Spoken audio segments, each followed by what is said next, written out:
Welcome back to another Car Talks on this nice and rainy day in southern Indiana. What I want to talk about today is busyness, time management, maybe that sort of thing. So, what would you say if if I told you that being busy is a sign of laziness? It really doesn't make a whole lot of sense on the surface. When you think that, we typically think in this society that being busy is a sign of importance. I work 18 hours a day. I know I recently heard Gary Vaynerchuk brag that I work 17 hours a day. I'm busy. This is such a sign of pride in a lot of people. And I'm guilty of that too, to some extent. I mean, everybody is. We think that if you're busy, that means you're important and you're doing important things, and you're doing productive things. You're being productive. You're getting things done. You're completing projects. You're getting tasks done. But what I want to argue is this is a concept I heard Tim Ferriss recently talk about, and he was saying that just busyness on the surface is a sign of laziness.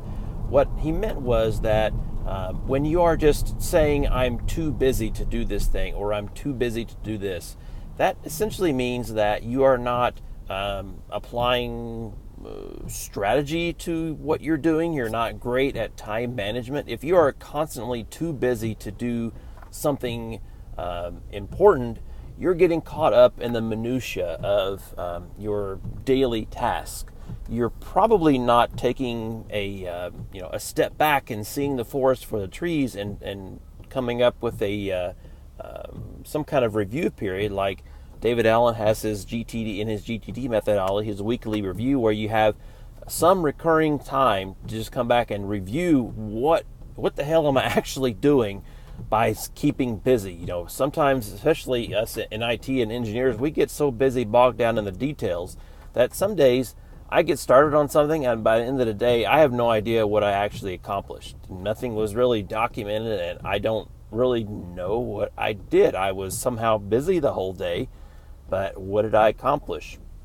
Nothing. I mean, I've had that multiple times, and that is in a sense a sense of laziness, because it's easier to just let life come at you. It's easier to just let things just roll off your back and do whatever whatever comes during the day without any kind of time management, without any kind of planning. It's much easier just to sit down at your desk or your chair or whatever you're doing and then just get to work.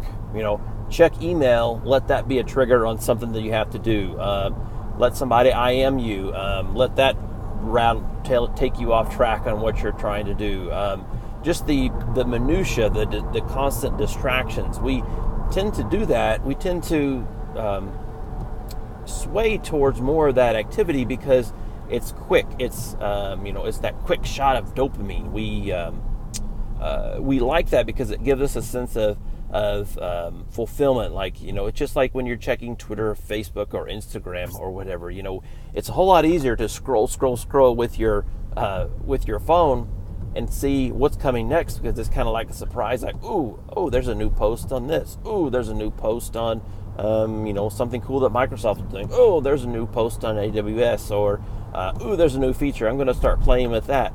And then we don't actually get anything done while we're doing that. I mean, there's a good thing. It's a good task to keep up with that stuff, because we, especially those of us in the technology space, we have to keep up with that stuff to stay relevant and to feel like we're staying in the midst of technology coming out. But a lot of us, me included, sometimes we get just caught up in the quick hits. We're just like, I want to learn about this thing. Oh, that is really cool. And you get in there and, okay, now I need to open up, do this coding thing, and something that was not really planned out at all. I mean, you had your whole day planned. I'm going to sit and work on this project, but We didn't do it because we are lazy, because we didn't have the discipline to work on something that's more important that may not necessarily be as fun. And if you're like me in my situation, in my case,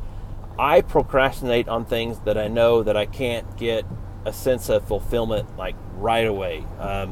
Like the book that's coming out, should be coming out fairly soon. The Automate the Boring Stuff with PowerShell book, the first book I've ever written. And I procrastinated on that so much because I knew that, no matter what I did, I'll write 5,000 words. Whoop-de-doo. That's just going to be a chunk. That's not going to be anything. And this kind of goes back to how you eat I don't know who coined the term, how do you eat an elephant? One bite at a time. It's kind of the same thing. You just break a big task, big project down into smaller chunks. Me, I can't get over that mental shift of, okay, yeah, I can break it down into chapters and feel like some sort of success, but I will never get that full fulfillment. Like, for some reason, my brain says I have to get the entire project done, or I'm not going to feel like it was a success, and I'm not going to fulfill, have a sense of completion. That's just me. But, a lot of people say that you should break it down into small chunks and celebrate each little chunk. Anyway, so what I'm trying to say is, be more strategic about your time. We only have an infinite amount of time on this earth, and how you spend that time is so important in how happy you're going to be, how successful you're going to be. If we just succumb to the whims of whatever life brings at us, we're just kind of just treading water and just blowing in the wind. We're not doing anything. We're not really going any specific direction. We're just kind of going how life takes us. I can't remember another quote. Somebody was saying, if you don't make any decisions, life will make decisions for you. Do you want to make your own decisions? Do you want to have a say in, how your life is going to turn out, how your career is going to turn out? If so, you need to obviously, we all want to, if you're like me, I love just doing without any kind of planning. And I am the worst person to say this, but I can also be the best person to talk about this, because I know what problems that I have, and I know that they need to be better, and I know how people feel when you have this big project on your hands that's going to take this hours and hours of research and mapping out, doing this really creative brainstorming process and figuring out where you're going to go. That's a whole lot harder and much easier to procrastinate on than something like, I can check.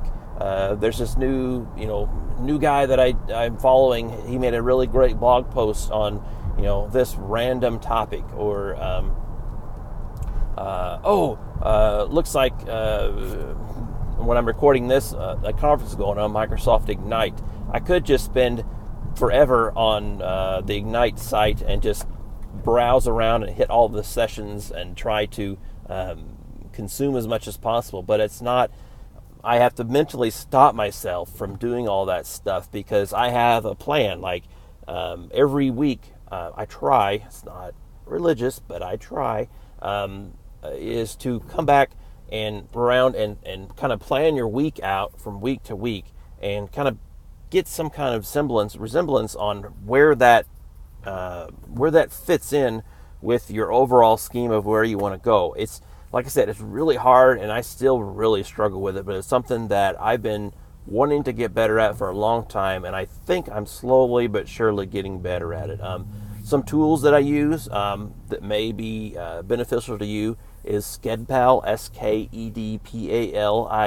I did a Car Talks on that a while back.